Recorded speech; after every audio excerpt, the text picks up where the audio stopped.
I the jerk for taking my brother-in-law's side over my husband? My husband, Ben, left home at 17, joined the military at 18 and then went to college. During those 8 years, he barely saw any of his family. His mother was really against him joining the military. Their relationship was already shaky before that, so when he left home, it was on bad terms. Ben is 37 now and has a good relationship with his mother and most of his siblings. When he left home, his siblings were 10-year-old Ted, 7-year-old Oscar, 6-year-old Max, and 5-year-old Lily. The next few years were not easy for his mother and younger siblings, with a lot of not great stuff happening. The children were in and out of foster care. His mother spent some time in psychiatric facilities and was homeless for a while. When Ben was 21, his mother became pregnant again and worked hard to get her life together. However, their mother really struggles with her mental health and relied heavily on Ted. Last month, Lily had her Master of Arts graduation and made a post on Instagram of her and Ted at her graduation. In the caption, she sings his praises as a big brother and thanks him for helping her get this far in life.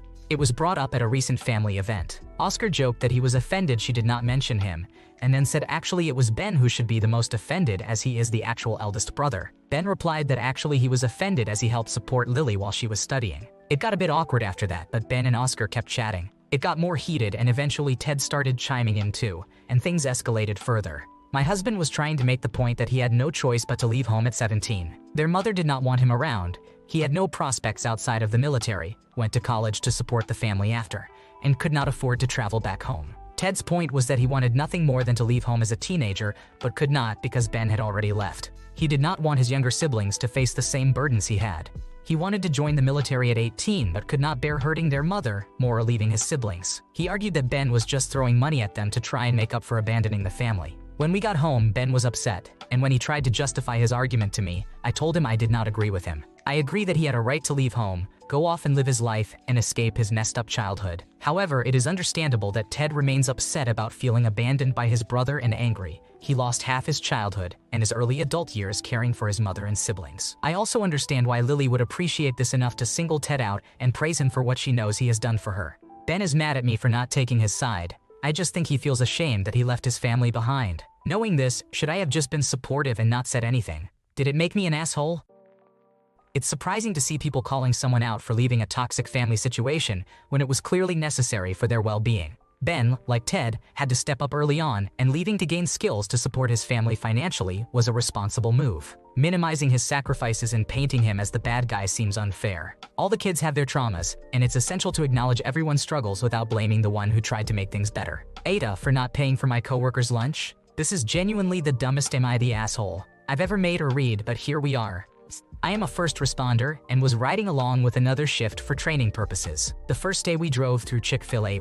I ordered a small mac and cheese, which is about $4 in our area. He ordered a whole meal. When we got to the window, they gave us 50% off, making mine $2. The guy I was riding with said, "Don't worry, I'll cover you." Cool, thank you for covering my $2. I appreciate it. On the second day, we went to a local bistro that is decently pricey. I ordered a salad that was about $10. His meal totaled just over $20. When we went to the register to pay, he told them, "She's going to cover mine," while pointing at me. To say I was appalled is an understatement. The cashier looked at me and I calmly stated, "No, I will just be covering myself." The guy I was riding with got mad and started saying he covered me for lunch yesterday, so it's only right that I cover him. I am not confrontational, but I am also not a punk. I calmly stated, $2 does not constitute $22. If you'd like me to give you $2 to cover my small side I ordered yesterday, I will absolutely do that. But I will not be paying for your meal, and I handed my card to the cashier. He paid for his meal, and we went outside, where he refused to let me get into the vehicle. He continued to argue and cause a scene in the parking lot. He told me I'm no longer allowed to ride with him,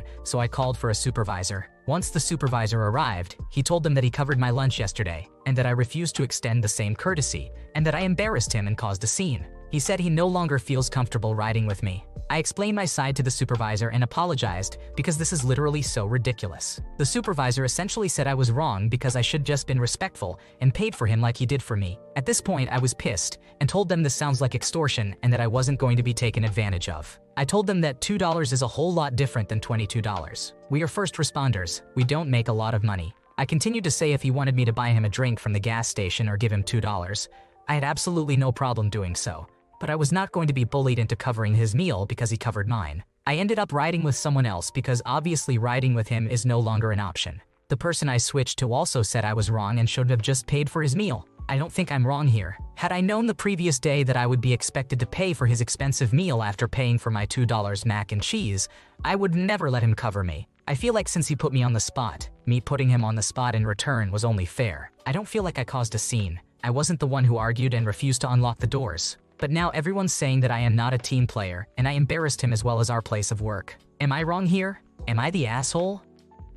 You did nothing wrong here. It's unreasonable for your coworker to expect you to cover a $22 meal in return for him covering a $2 item. The value disparity is significant, and his expectation wasn't communicated beforehand. His reaction was unprofessional and escalated the situation unnecessarily by locking you out of the vehicle. This is a toxic work environment, and your colleagues' responses seem misguided, as the issue here is about fairness and not being taken advantage of. Am I the jerk for requiring freshly made meals because I hate to microwave due to the inconvenience? Backstory: I am a stay-at-home mother to our 6-year-old and I have an autoimmune disease. My husband works from home and we only have one car. I always make sure there is a variety of food in the house and I make meals for the week. I prepare high-protein, low-calorie meals as he requested, regularly for my husband. Am I the jerk? I had been very sick the last 4 days and had no energy. I thought it would be nice to hang out by the pool for the day with my son so he could be entertained while I rested. That morning, before he left, I made sure he had breakfast, lunch, and dinner in the fridge that he could heat up in the microwave. I prepared frittata, Greek salad, and 2 chicken patties with mashed potatoes. All were in glass containers, except the salad, so he could heat them up easily. I came home really excited about how our day went and how much fun our son had.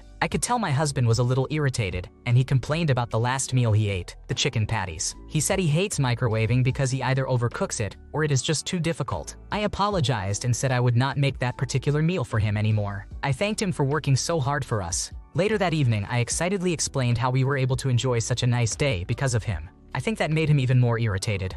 The next morning, I slept in until 8:30 because I could not fall asleep until 3:30 a.m. due to my illness. When I woke, he asked if I was feeling sick in an irritated manner, probably because I woke up late. I did not really reply with an answer because he was already in a mood. He asked what he should eat, and because we were running late, I told him to heat up a breakfast sandwich that I always have in the freezer for emergencies. After he microwaved it, he took a bite and said it was still frozen in the middle. He got upset, spit it out, and said that is why he hates heating up food in the microwave. He asked why he has to heat up frozen food. He proceeded to tell me that he hated one of the meals I left him yesterday, that he hates heating things up, and that he wants freshly made meals. He also said he wants a wife, not just a caregiver for our son. He did apologize the following day with a short, "I am sorry for what I said," then walked away without any explanation. I have been upset since and given him the cold shoulder. This is not an isolated mistreatment. He has said similar things multiple times in the past. I can tell he is trying because he has been spending more time with our son and has been eating out this weekend, not asking what is to eat like he normally does. This is always short-lived though.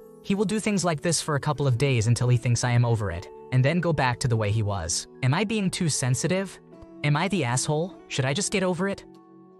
You did nothing wrong here. If microwaving something is too difficult for him, then there's a serious husband problem. It's clear he's not respecting the effort put in, and there are a million red flags. Honestly, he can either learn to cook himself or stop being such a whiny child. Am I the jerk for not disclosing my current Landscaper'S price? I currently have a landscaper, and I'm not thrilled with how my lawn looks. I reached out to a recommended company on Facebook and asked for a quote for my yard to be mowed. When they asked how tall the grass currently was, I explained that it was just mowed a few days ago, but I wasn't happy with how it looks. My current landscaper gave me a 3-day window instead of just telling me when he was coming. He asked who it was, and I played dumb, saying, "Oh, my husband normally takes care of it." I'm not sure. I just wasn't trying to badmouth anyone. We agreed that they could come in 2 days to take a look at the yard and give me a quote. But then today he messaged me the following: "Long guy, just a quick question. What did the other guy charge you?" Me: "I don't feel like that's important to your quote. I'm not really comfortable answering that." Long guy: "Okay, cause I would have probably matched it a bit, but you know what? If you're not comfortable answering any of my questions so I know what not to do and what to do, then have a good day." Me: "You're making me really uncomfortable with that message. It shouldn't matter what the other man was charging. What should matter is what you will charge. I should be getting the best number you can give me despite any other quote that I got from anyone else. The number he is charging me shouldn't in any way affect the number you will charge me. I'm asking you for a quote. You already asked the other company's name, and now you're asking what they charge me. So if you would mow the lawn for $80, but you find out that the other guy was charging me $120, then suddenly your rate is gonna jump up to $120. I don't understand why that number would be relevant to you. If you want my business, then you should be giving me an honest price." Long guy: "Listen, big businesses do it, so can I. So find somebody else, because I'm no longer doing lawn care." You were the last one, and you ruined it for everybody else because you couldn't answer a simple question without being uncomfortable. Have a good day, don't respond to me. Me, well, I'm glad I saved other customers from having to deal with an unpleasant experience. I just feel like there was no need for all of this information. Am I the asshole? The FB lawn guy was totally out of line. He should just look at the lawn, quote you a price, and let you decide if you want to pay it or not. All that stuff about you ruined it for everybody. Baloney. He was just fishing for the other guy's price to maybe undercut or raise his own. Am I the jerk for fighting over family inheritance? My mother owned 2 properties in my home country, a 2-bedroom apartment in the capital city and an agricultural piece of land in the south. She decided to build an illegal lodging on the land because it is bigger than allowed, and the place has no running water or electricity. She ended up gifting my sister the apartment, so my sister is currently the rightful owner. For me, she told me that I need to invest in her property, close to $25,000 just for the lot conversion fee, if I ever want to receive something after her death. According to her logic, it is my duty since I live in a wealthier country now and I am married, so our household has 2 incomes. I was never interested in that land and have no ties with it whatsoever. My mother now claims that she lives like a dog, and she stripped herself of everything to make our lives easier. When I was only 2 months pregnant, she called me and asked me to buy her a new car since hers broke down. This ended up sending me to the emergency room because of how distraught I was. My husband and I are doing okay, but we are by no means wealthy. We have to budget for everything. I ended up sending her close to $4,000 and told her that I cannot give her more, especially because I am currently pregnant and need money for the baby. She then responded that I do not have to give her anything for the property. However, she will sell it and put herself in a private nursing home. Whatever she receives from the sale will be spent on her needs until she dies, and if anything is left in her account, then hopefully I will get something. This whole ordeal is just bothering me so much. She gifted my single sister a 2-bedroom apartment in the middle of the capital city, while my supposed inheritance comes with the disclaimer of give me money or see what happens. This week, I ended up sending her a message saying that I do not want to be part of these games anymore. I need time to heal and focus on this pregnancy since I am so close to giving birth, and this is really bothering me. She ended up telling me that all I think about is money and myself, and I do not think about the fact that she lives without water and electricity, and also the fact that we will not have any place to stay when we decide to visit my home country. My sister and I are estranged, so staying with her is not an option. It has been 3 days since I sent her the message, and I just cannot shake off this feeling that I am a terrible human being. Maybe everything is in my head and I should put it aside for my future child. Perhaps getting a loan and giving her the money would be the right thing to do. Am I truly the asshole here?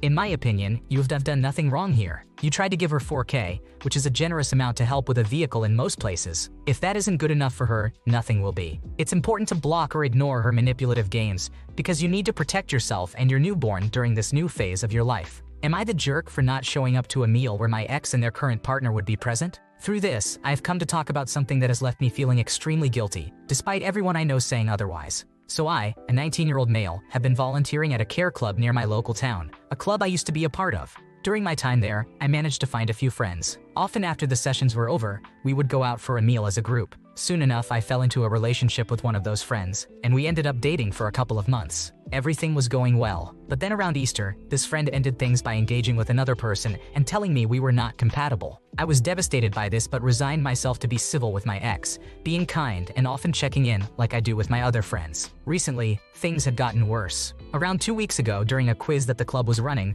my ex decided to bring their new boyfriend to that quiz, despite knowing that my family and I were going to be there. Even though I kept a solid face, it tore me up inside because, despite everything, I still cared for my ex. Things began to fall apart, especially as one of the other friends within the group began to fall out with my ex and another friend. Ultimately, the group was beginning to split in two, which my ex's friend and I did not want to happen. We arrived at the most recent club session, and things were going well until a smoke break. I heard my ex and the friend speak about picking up their boyfriend from the station to go and have a meal with our group after the session. Once again, I felt shaken as I realized that my ex was once again bringing their new boyfriend to an event, despite knowing I would be there, and my feelings on the matter. But one of the friends and I still decided to go as I had hoped what I had heard might have been relating to something else. Sure enough, I was wrong. Upon seeing the new boyfriend and my ex, the other friend and I decided to leave. So, am I the asshole? I talked with the friend who stayed and confronted me as to why I did not go. While I agreed that my ex does not need permission to bring their boyfriend to places and that I should have said something to them about not going, which I apologize for, I still felt hurt that neither of them considered our feelings about the matter, nor did they share what was going to happen. There are no jerks here, OP. OP is free to remove themselves from an uncomfortable situation and did so without causing drama. The ex has moved on, and OP should do the same instead of pining for a short-lived relationship. It doesn't seem like anything is being done with the intent to hurt OP, so it's best to focus on living and enjoying life without getting hung up on someone who doesn't share the same emotions. Thanks for watching. When you subscribe, make sure to hit the bell to turn on notifications so you never miss a video. To finish listening to all the stories, check out the playlist in the description.